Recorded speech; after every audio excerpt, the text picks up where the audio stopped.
Hey everybody, Justin Basinger from Justin Basinger Photography. Today I wanted to show you how to use Luminar 4 as a plugin in Photoshop because that is an option with it. You can use it standalone, you can use it as a plugin. And so I thought I'd pick this family photo that I did. We did this back in October. You can see there's some fall color going on there and stuff like that. Not a lot, actually. But we're going to fix that. We're going to make it pop. So here I have the image loaded into RAW. There's no processing or anything on it yet. This is just straight out of camera how it looks. And about the only thing I really actually do here is go over to here and go down to camera matching and then go with vivid. Look between vivid, the standard, and vivid V2. I do like the vivid V2. We'll use that. And I'm going to hit open image, and here's my photo. So actually it's not too bad, but we're going to do some work with it here. So if we go to filter, Skyloom, Luminar 4,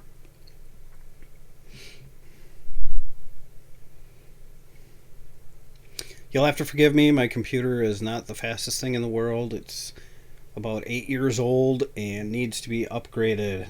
So bear with me. We'll make it happen. So here we are in Luminar 4, and there's a couple things I'm going to do here. I'm going to hit the AI enhance, and I'm just going to take it up to about 50. 51, close enough. Looks pretty good. I like that. And I'm not going to really do too much here. I'm going to go to the landscape enhancer. They have the foliage enhancer here, so if I bring that up, you can see it's starting to go really nuclear green, but you have the ability to kind of change that and tweak it in a little bit. Okay. So this is a good start. What I'm going to do next is I'm actually going to go back to the light. Next step is to take the highlights and kind of even them out a little bit, and that looks pretty good. I like it. And then I'm going to go ahead and go up here and hit apply. It's going to export that into Photoshop. All right, there we go. So bit of a difference from where we were before. So if I hit that's where we started, and sorry about that, that's where we ended. Started, ended. Now I'm going to do a little bit more to this to kind of give it a little bit more pop. I'm going to go into my Nik Collection and go to color effects. I am still using the free version of color effects. Haven't bought the new version yet because my free version still works just fine, so I'm not going to worry about it too much. So one thing I like to do is I do like to do a darken and lighten center. I always pick the oval, place my center, and I'm going to place it right on my center person right here. You can see these guys got a little bit dark, so we don't really want that. So I always hit my control points and I bring them over and I click those there. Whoop. That was way too much. Sorry.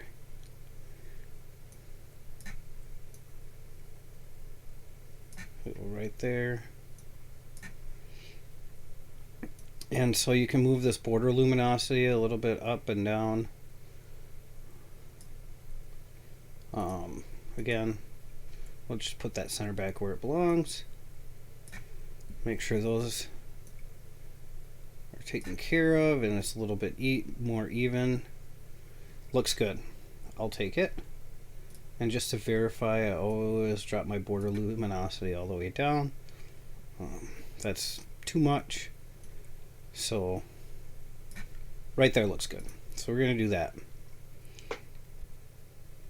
as we go through here. So it's not going to be finished. There's a little bit of some creativity we can do with this too.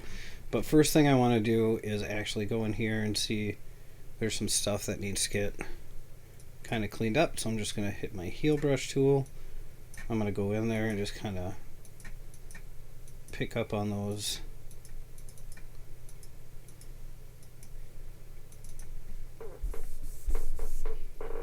and we should be good. So Now zooming in, you can see there's some yellowing in the teeth here. Just about everybody's. So this is a trick I learned. So we're going to make a new layer. We're going to zoom in here, and we're going to go to hue and saturation. You can pick the color tool or the color picker here, and that says yellows, and so we can get rid of all of their yellow teeth. But we also kind of got rid of all of our color, and it looks terrible and bad, right? So right now we have a mask selected. I invert the mask, and then I'm going to come over here with a brush, and I'm just going to get it to about the size I need it to, and I'm just going to take that out. There, anywhere that we have teeth, we want to mask it so that we're whitening everybody's teeth. Get rid of all the yellow on the teeth. We're not going to be done there yet because this is not going to look the best. So we're gonna do a better job of blending it in. So we'll go in here. I don't have my drawing tablet right now, so I'm doing this all with a mouse. So please bear with me. Otherwise, I probably would have been done by now with my drawing tablet.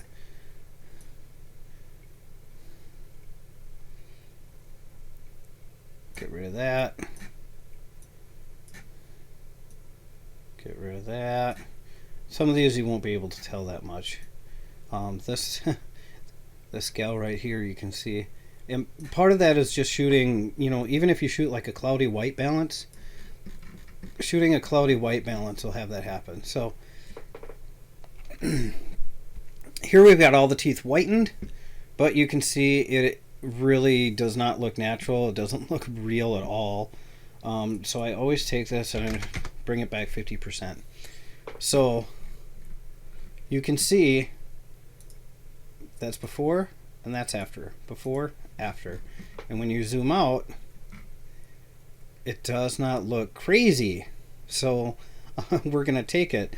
So realistically, this image could be considered finished, other than the fact that there's a little bit of some highlight stuff going on here that we're going to tweak out really quick. So we go to our burn tool, hit it on the midtones. Whoop. I'll try selecting the actual layer. There we go. And just kind of touch that down a little bit so that it's not so bright. I mean, it's pretty subtle. If you look there to there, but now it's evened out. So that's pretty much done.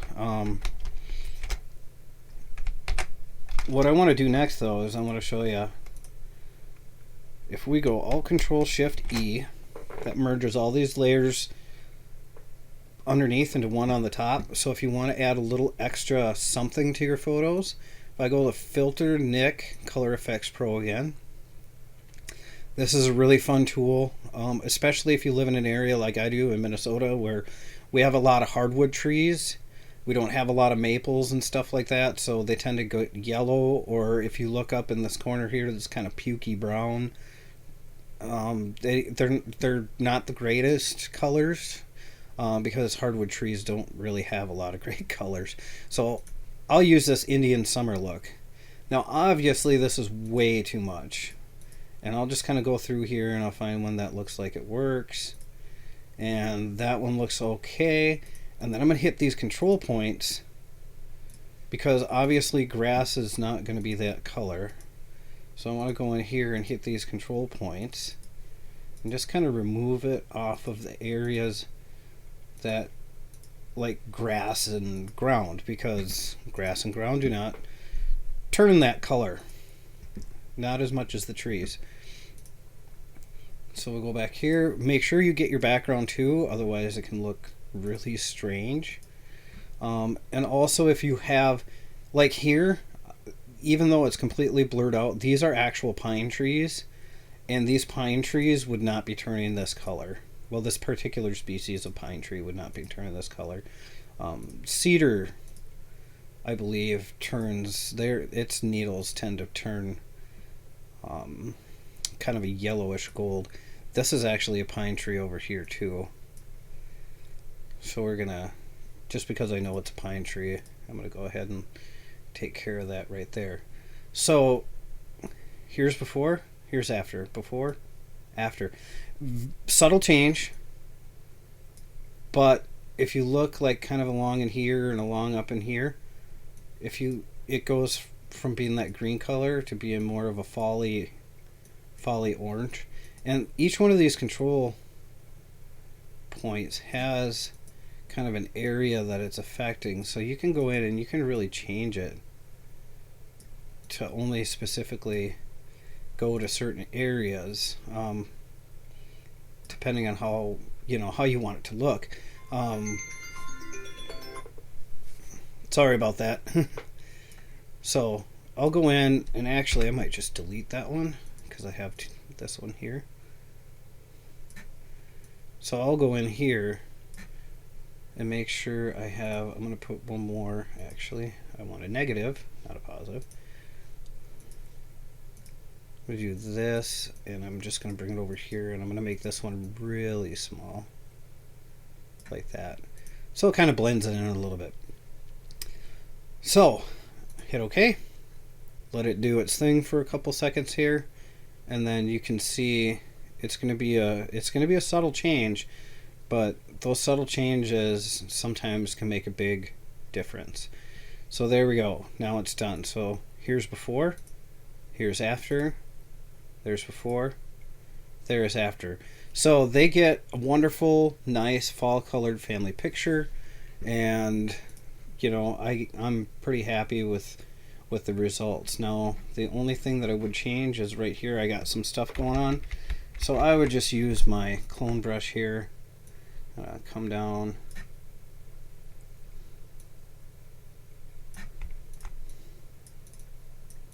being careful. I mean, I'm just floating on an edge here, so then I would go sample from somewhere else, and it doesn't have to look 100% because I'm going to show you a little trick. Afterwards, kind of fix some of this stuff, and that is with the patch tool. So what I will do is I get the colors and stuff that I want, patch tool, I'll just move it a little bit, and it does a really nice job of blending it in for me. So if you're having problems with like repetitive lines and stuff like that, the patch tool can kind of save you.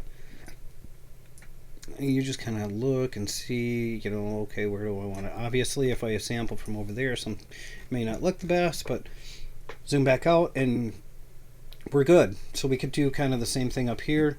I actually should have enough area now where I can just come in with this patch tool. Okay, I'm sorry, I'm not using my tablet, and I could do something like that. And so I still got this dark piece up there. I wasn't sure if that was going to be real noticeable or not, but it is. So we'll just go over here, sample from over there, go over here, just do a couple little things like that, and we're done. So in a period of a couple minutes, we have this really great family photo, little more fall-y colored. It's got really great color, really good contrast. I like it a lot. Actually, the only thing that I might do a little bit looking at this is hit my dodge tool a little bit and come in here, maybe get Grandpa and Mom just a little bit because their faces look a little dark compared to the rest of them. Yeah, maybe about right there. But yeah, that would be about it. So, I mean, in a couple minutes, we got this wonderful family photo. If you're really worried about it, you could come in here and kind of try to fix her hair a little bit. I just noticed this now. Her hair went right onto Dad's face. So I'll just use my healing brush to kind of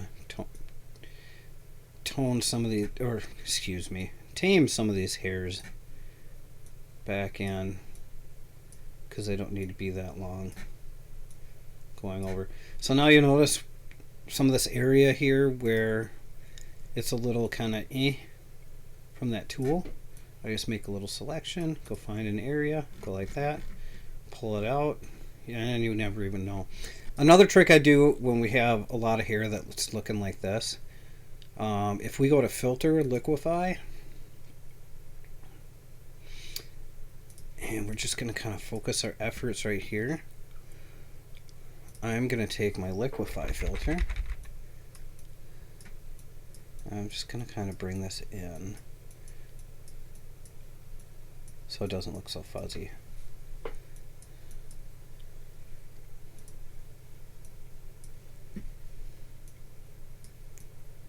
There we go. I know what you're saying, but trust me, I got a plan. So if I back out, alright, so we lost some of the hair, but we got these weird smudgy things going on right here. That doesn't make it look very good. So, what's my trick? Grab that patch tool, come up to another area, sample that area. There's some stretching that was going on down here. Sample this area. Just make sure I blend it all back in. And now I go back out, and that area is done. And a couple little areas right here that she's got some hair sticking out. She's just got these onesie twosies. You can just do a healing brush and just kind of come in and do that. I mean, you don't want to make it completely smooth, because honestly, if you do, it's gonna look fake. Nobody's got hair that smooth, unless you're working with like a model with a hair and makeup person that can do all of it. So I'm just kind of tweaking in some of these other ones that I might actually go in here with my clone brush, because this looks a little disjointed in here. So just kind of come in and blend that in just a little bit more. And there, now I fixed her frizzy hair. Doesn't look nearly as bad. It didn't really look that bad before, but you know, the other thing I could do is come in here and do some work on this guy right here. He's got some acne going on now. Full retouch on a photo like this really isn't necessary, just because of the fact that everybody's kind of so far away. So what I normally do is just kind of tone down the stuff that's really noticeable, that even from far away it's still kind of showing up. Even if you do just like a little bit, it'll make a world of difference to your client. So I'm just going to go ahead and clean up some of these. You can see I'm not being super accurate, just because I don't need to be. And then when I zoom out, alright, I don't really notice any acne, but I do notice this. I don't know what I did there, sorry. Probably just not paying attention when my healing brush was going on. So we'll fix that.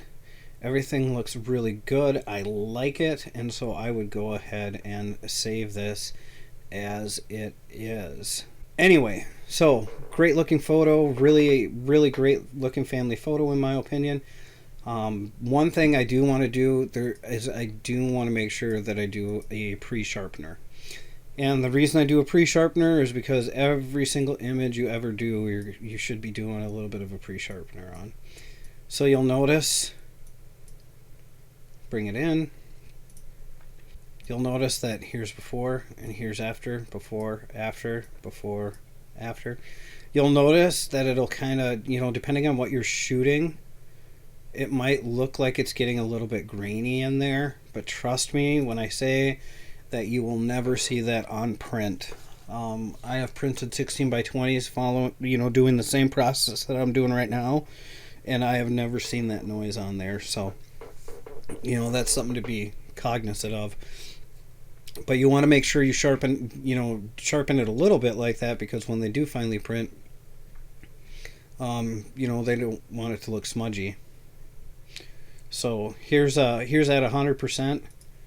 There's before, there's after, before, after. It just gives it a little bit extra for when it gets printed. Now, other people use the output printing plugin from Nik sometimes too. I honestly have not necessarily found any instances where I need to use it. So, for the most part, I haven't used it. I just stick with my pre-sharpener to give it a little bit of some oomph, and that's it. So that's it for this little mini tutorial. Thank you everybody for joining me and coming along. If you have questions or comments, make sure to post them down below. I'll be happy to answer them. And if you like what you saw, give me a thumbs up. I'd appreciate it. And other than that, I think I'm going to be about done, and I will catch you guys later.